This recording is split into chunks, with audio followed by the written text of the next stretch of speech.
Hello everyone, welcome back to the channel. और इस video के अंदर अक्सर एक और एडवांस टॉपिक के बारे में सोचते हैं। अगर आप डेटा एनालिटिक्स फील्ड से हो then you have used that कि append function and merge function pandas के थ्रू करा होगा आपने, या पावर बीआई के अंदर आपने देखा होगा with the help of power पे। लेट्स सपोज कि आप एक्सेल पे काम कर रहे हो एंड डेटा बहुत बड़ा है, आप ले जा नहीं सकते उसको अदर प्लेटफॉर्म्स पे, तो आप इसके अंदर कैसे कर सकते हो। इसके ऊपर ही है वीडियो। लेट्स सपोज कि आई हैव अ 3 टेबल, एक टेबल है, 2 टेबल में एक 2 टेबल्स के थ्रू अपेंड करने की कोशिश करूँगा एंड 2 टेबल के थ्रू मर्ज करने की कोशिश करूँगा। फर्स्ट टेबल मेरी ये है एंड सेकंड टेबल मेरे पास ये है, दोनों सेम स्कीमा की है। आईडी नेम एंड मार्क्स है, आईडी नेम एंड मार्क्स मैं अपेंड करना चाहता हूँ, इसके जस्ट नीचे जोड़ना चाहता हूँ। आप बोलोगे कि मैं इसको कॉपी करके ही नीचे पे सिंपल उठा के मैं इसको यहाँ से कॉपी करूँ और पेस्ट कर दूँ, तो छोटे लेवल पे डेटा पे आप इस तरीके से बोल सकते हो। बट अगर बड़े डेटा में बात होगी, अगर आपके पास 1 लाख 2 लाख रोज का डेटा है और लेट्स सपोज कि मल्टीपल टेबल्स हैं, 40-50 टेबल्स हैं, और एक ही टेबल्स के अंदर आपको सारे के सारे डेटा को अपेंड करना है, देन आप उसके अंदर कॉपी पेस्ट कर देंगे, थक जाओगे और गड़बड़ हो जाएगा। तो दैट्स वाई अपेंड फीचर इसीलिए बनाया गया, अदरवाइज अगर कॉपी पेस्ट सभी करते तो बनाया नहीं गया। तो सबसे पहले बात मैं डेटा सेट कर लेता हूँ एंड उसके बाद डेटा टाइप पे जाने के बाद फ्रॉम टेबल एंड ड्राइंग पे चलते हैं। एंड टेबल एंड रेंज पे जाने के बाद एक आपको पावर क्वेरी का ऑप्शन मिलेगा। Power query same function behave करेगा जैसे कि हमने पावर भी यूज़ किया हुआ था, वहाँ पर पावर भी डेटा ट्रांसफॉर्म टैब पे जाने के बाद आपका पावर पावर क्वेरी खुलता है। तो उसी तरीके का सेम आपके पास यहाँ भी खुलता है और मैं ओके करता हूँ। ओके करने के बाद एक नया विंडो मेरे पास खुल के आएगा, पावर क्वेरी रेडर नाम के यहाँ पे लिख कर आएगा। एंड जब आपने टेबल लोड करी होगी तो आपको यहाँ पर दिखाई पड़ेगा कि that you have imported that table from your sheet और हेयर। यहाँ पर दिखाई पड़ेगा कि टेबल 1 नाम की आपने टेबल यहाँ बनाई हुई है। 1 2 3 4 5 6 7 आईडी मेरे पास है। एंड अब मैं क्या करने वाला हूँ, क्लोज एंड लोड टू एक और टेबल करूँगा because I have to append the 2 tables. और मल्टीपल टेबल्स को भी कर सकते हो, बट कुछ एग्जाम्पल के लिए सिर्फ अभी इतनी मुझे बताना है कि हाँ इतने कहाँ करता है। तो एंड दूसरी टेबल्स पे मैं काम करता हूँ, ओके पे करता हूँ एंड यहाँ पे शीट 1 है मेरे पास और इस टेबल को भी उठाता हूँ और यहाँ पर जाने के बाद डेटा टैब पे चलता हूँ और table prompt table and very पे चलता हूँ एंड ओके कर देता हूँ। ओके करने के बाद आप देखोगे मेरे पास 2 टेबल्स आ चुकी होंगी। सिंपल थोड़ा सा टाइम दे रहा है और एक टेबल मेरे पास यहाँ पर आ गई है और दूसरी टेबल मेरे पास यहाँ पर आ गई है। Okay then no problem, I have no problem. And उसके बाद से आप क्या करते हैं कि टेबल 1 के अंदर ही मैं टेबल 2 को भी टेबल 3 को भी अपेंड करना चाहता हूँ, तो मेरे पास इसी के अंदर होम टैब में जब आप रहोगे तो अपेंड क्वेरीज का ऑप्शन आएगा। तो अपेंड क्वेरीज पर मैं सिंपल क्लिक करूँगा। ओपन क्वेरीज पे क्लिक करने के बाद आपको एक ऑप्शन दिखाई पड़ेगा कि 2 टेबल्स है और 3 और 4 टेबल्स है। तो अभी मेरे पास सिर्फ 2 टेबल्स है, तो मुझे इतना सोचने की जरूरत नहीं है। तो मैं बोलूँगा कि आई हैव टेबल 1 एंड उसके बाद से किसके अपेंड करना है, किसके थ्रू। तो मैं बोलूँगा कि टेबल 1 तो पहले से सिलेक्टेड है, मेरे पास टेबल 3 से मुझे अपेंड करना है इसको। और मैं सिंपल ओके कर लूँगा। ओके करने के बाद आप देखोगे कि एक ही टेबल के अंदर टेबल 1 के अंदर टेबल 3 का डेटा आ गया। बस 1 2 3 4 5 6 7 8 9 10 11 12 आपको।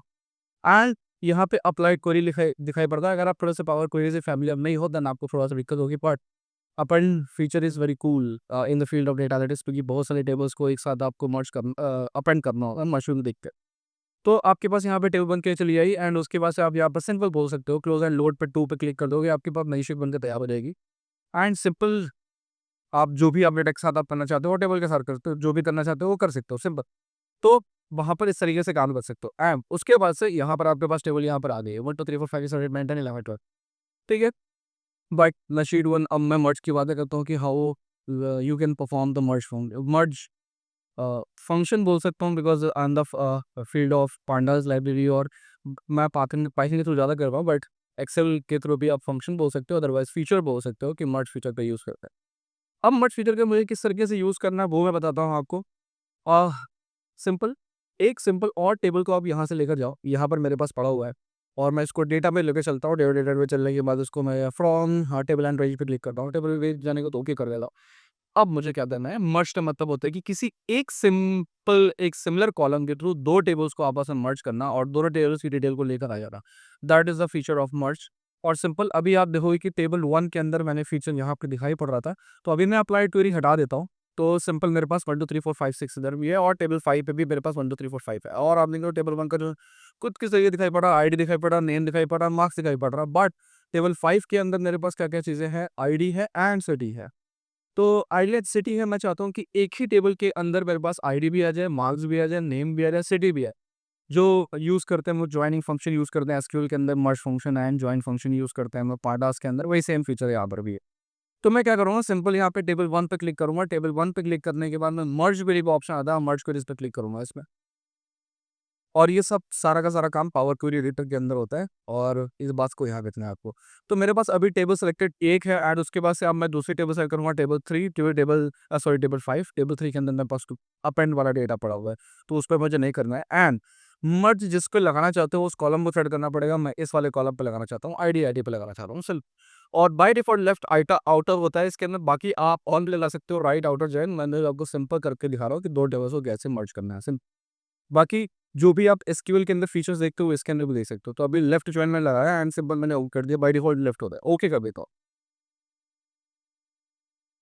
ओके करने के बाद आपको यहाँ पर दिखाई पड़ेगा ID, name and marks and table 5 लेके आया। टेबल 5 का पूरा का पूरा कॉलम आ गया एक्चुअल में मर्ज करने के बाद। तो उसमें आपको थोड़ा-सा मॉडिफ़िकेशन करना पड़ता है। आप यहाँ पर क्लिक करोगे, यहाँ पर क्लिक करने के बाद मुझे पूरी टेबल नहीं चाहिए, मुझे जस्ट एक सिंपल कॉलम चाहिए था, जो मेरी प्रीवियस टेबल के अंदर नहीं था, सिटी नहीं था मेरे पास, और मुझे सिटी चाहिए। मैं ओके कर दूँगा, सिर्फ वही सिटी दिखाई मुझे। यहाँ बोलेगा टेबल 5 की सिटी को उठाया गया और सिंपल आप यहाँ पे नाम चेंज कर सकते हो। रीनेम करने के बाद यहाँ पर जाओ आप यहाँ पर राइट क्लिक करोगे। राइट क्लिक करने के बाद आप इसको रीनेम कर दो। किधर ऑप्शन आता है ये, इधर रीनेम कर सकते हो यहाँ पे।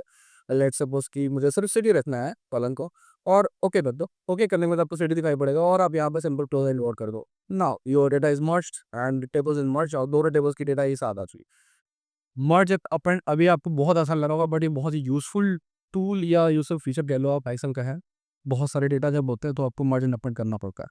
तो ये चीज़ें हैं सब। एंड यहाँ पर देखता हूँ कहाँ पर आया मेरे पास टेबल, ये आ चुका है, टेबल 1 के अंदर आ चुका है। So I hope you will like the videos and और आपको बहुत सीखने को मिला होगा और you can like the video सब। Thank you.